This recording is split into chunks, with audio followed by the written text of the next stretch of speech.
திருச்சி பாரதிதாசன் பல்கலைக்கழகத்தின் துணைவேந்தர் செல்வத்தின் பதவிக்காலம் ஓராண்டிற்கு நீட்டிக்கப்பட்டிருக்கிறது. இதுகுறித்தான கூடுதல் விவரங்களுடன் இணைகிறார் எமது செய்தியாளர் ராஜேஷ். வணக்கம் ராஜேஷ், இது குறித்தான விவரங்களை பகிர்ந்துக்கோங்க. வணக்கம். திருச்சி பாரதிதாசன் பல்கலைக்கழகத்தில் துணைவேந்தர் பதவிக்காலம் என்பது ஓராண்டுக்கு நீட்டிக்கப்பட்டிருக்கிறது.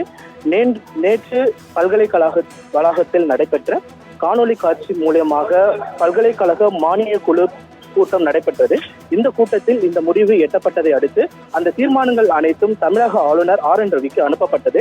அதனை அடுத்து அவர் இந்த உத்தரவை வெளியிட்டிருக்கிறார். இந்த உத்தரவை பொறுத்த வரைக்கும் ஓராண்டு காலத்திற்கு செல்வத்துடைய பதவி காலம் என்பது நீட்டிக்கப்பட்டிருக்கிறது. செல்வத்தை பொறுத்த வரைக்கும் 2021ஆம் ஆண்டு அன்றைய ஆளுநர் பன்வாரிலால் புரோஹித்தால் நியமிக்கப்பட்டார். அதனைத் தொடர்ந்து 2024ஆம் ஆண்டு பிப்ரவரி 7ஆம் தேதியோடு அவருடைய பதவிக்காலம் என்பது நிறைவடைகிறது. இதனை அடுத்து பல்கலைக்கழக மானிய குழு கூட்டத்தில் இந்த தீர்மானம் என்பது நிறைவேற்றப்பட்டது. அதனை அடுத்து ஆளுநர் இந்த உத்தரவை பிறப்பித்திருக்கிறார்.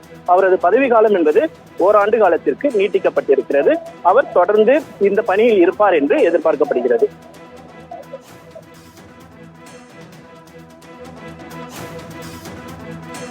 தகவல்களுக்கு நன்றி ராஜேஷ்.